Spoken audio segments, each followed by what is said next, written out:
8 reasons why laundry business works here in the Philippines. Hi, my name is Mary J. Cinco, a former public school teacher and now an entrepreneur. I am here to share my knowledge, skills, experience, and journey owning a laundry business.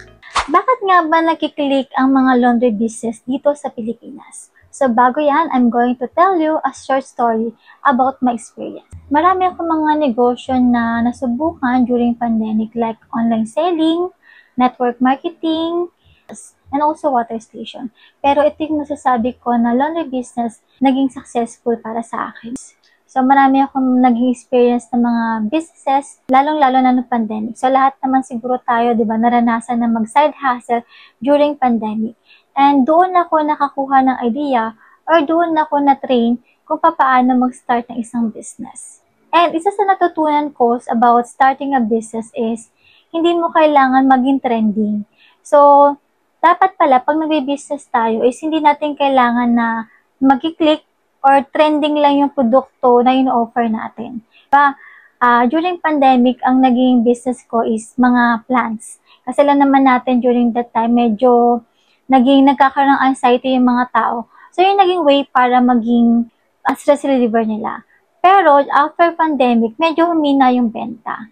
Pero, syempre, kailangan din ng consistency sa business. But, dahil nga sa humina, and yun yung first time ko na magkaroon ng business, tinigil ko siya kasi medyo nawawalan ako ng pag-asa pag walang bumibili or walang benta. Pero, thus I understand, nung nag-start ako ng business, is kailangan pala sa business is you have to solve the problem. So, ito yung naisip namin na business sa mag-asawa, laundry business, because we believe that laundry business is solving a problem, lalo na sa community natin. So, let's start. So, number 1 is the busy lifestyles. So, alam naman natin, di ba, ang mga most of the Filipinos is they are working 8 to 5 hours a day. And, syempre, after that, may mga ibang side hustle pa like online selling or mga part-time job and etc. So, mas nakakasave kasi ng time kapag nagpapalaundry talo. Diba? Kasi, me as before nung nagtuturo pa ako and of course, after ko ng job, after my working hour, I also have my online selling, my part-time as an online selling. So, ayun yung ginagawa ko is syempre, para makapag-save ako ng time, dahil alam naman natin na medyo kukuha ng malaking time ang paglalaba, so, mas better na ipalaundry na lang natin. So, ayun yung na-solve natin na problema by being a laundry business owner. And alam naman natin sa panahon ngayon, hindi lang yung mga lalaki ang kailangan mag-work. Because of inflation, may mga babae na rin. Unang tahan is kailangan na rin magtrabaho. Kung traditional pa before na ang babae na iwan lang sa bahay para magluto, maglaba, sa panahon ngayon is hindi na po pwede because na masyadong mataas ang mga bilihin. So, of course, para makapag-save ng time dahil after ng trabaho or syempre kahit rest day naman, wala pa rin makapaglaba. Kaya most of the wife is pinapa-outsource na lang yung mga laundry to save their time. And number 2 is the limited space in home. Alam naman natin sa mga metro, lalo sa Metro Manila, na medyo limited yung space ng mga bahay.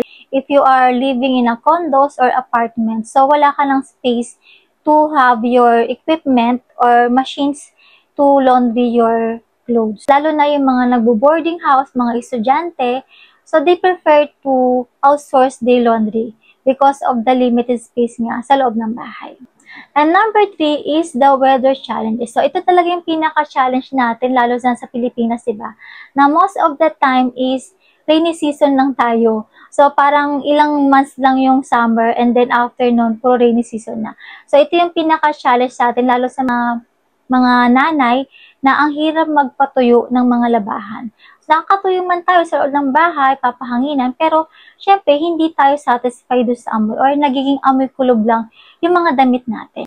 So, tayo mga laundry shop owners ang nagiging lifesaver ng mga nanay or ng mga, lalo na yung mga busy na mga tao para makapagpatuyo ng damit. So, ayan yung isang problema na sinosolve natin as a laundry business owner.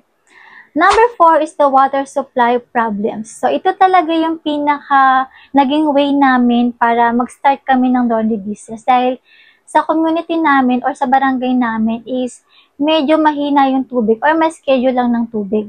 So, ito yung nakita namin na problem na solve namin. So, sabi nga 'di ba, if you are going to have a business, hindi dapat kung ano yung love mo or hobby mo. Dapat you are going to solve a problem and you give value to other people. So, ito yung naging reason kaya masasabi ko siguro na naging successful kami dito sa business nito. Because of the challenge nga sa tubig, lalo na sa lugar namin. So, some areas nagkakaroon ng mga water interruption and syempre mga low pressure. So, tulad dito sa lugar namin na medyo mahina yung tubig and syempre may mga schedule ng tubig. Good thing lang din na meron kami mga tangke to save water na ayun yung ginagamit for laundry. So, that's the way to solve the problem of the community. Pero actually, ayan din yung naging problema rin namin. So, while solving the problem of the community, dahil nga mahina yung pressure ng tubig sa lugar namin, napapagkamalan na kami humihigop ng tubig dito sa lugar namin. Pero, syempre, you have to explain na meron kami mga sariling tangke para ma-accommodate yung mga laundry ng mga customer namin. So, pinapakita namin yung mga tangke na meron kami. And number 5 is no budget in high-end equipment. Syempre, ito yung challenges natin sa mga Pilipino, di ba? Na syempre, medyo costly talaga yung mga high-end na machine, like yung mga stackable machine. Lalo na yung dryer, di ba? Medyo, bukod sa mahal na yung machine, is mahal pa rin yung makukonsume mo na kuryente at tubig at the same time. Para sa akin, before, nung wala pa kaming laundry business, mas nakakatipid ako sa pagpapalaba. Dahil nga sa medyo hindi ko na kailangan gumastos or magbayad sa tagalaba ng worth 300 to 500 na syempre sa akin pa yung sabon and at the same time sa akin din yung tubig at kuryente. And minsan, ikaw pa yung kukuha ng mga sinampay at ikaw pa rin yung magtutupi. So, for me, mas makatipid ako kapag in-outsource ko yung mga labahan ko. Number 6 is the recurring demand. So, alam naman natin na halos araw-araw kailangan natin magpalit ng damit. So, from 1 week na nagtrabaho tayo, so kailangan syempre natin labahan yung mga uniforms, yung mga towel, mga bedsheets. So, weekly dapat nilalaban yan. So, yun yung kagandahan sa laundry business na every week, sure ka na talaga na marami kang customer, lalo na sa weekends and holidays. I-create steady and repeated customers. Kasi, syempre, alam naman natin na during weekends, imbis na ilalaba mo na lang, of course, you have to rest din. Kaya karamihan ng mga typical Filipino, di ba, alam naman natin na pag Saturday or Sunday, rest day, family day, or church day. So, for me, mas makatipid ako kapag nagpapalaba ako. So, yan yung isang problem na sinusolve ng mga laundry business owner. And nakagandahan din kasi sa gantong business is hindi siya seasonal. Like, di ba yung halo-halo na alam naman natin na every summer lang siya patok and kapag tag-ulan, so medyo humihina yung benta niya. Kaya for me, mas okay pa rin talaga yung laundry business kasi everyday, meron ka talaga magiging customer at hindi ka masisiro. Pero depende pa rin naman sa location niyo. Number 7 is the expansion potential.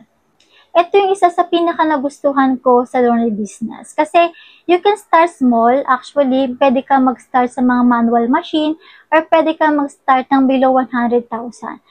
Pero of course, hindi ka naman mag-steady lang doon sa ganong kaliit na laundry business. Ang kagandahan sa laundry business is pwede mo siyang expand. Pwede ka mag-start ng maliit lang and then pwede mo siyang scale up like magkaroon ka ng pick-up and delivery and you can also offer your services sa mga hotels, spas, clinics, and etc.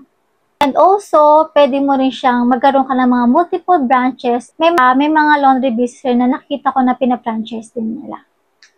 And last but not the least is the community value.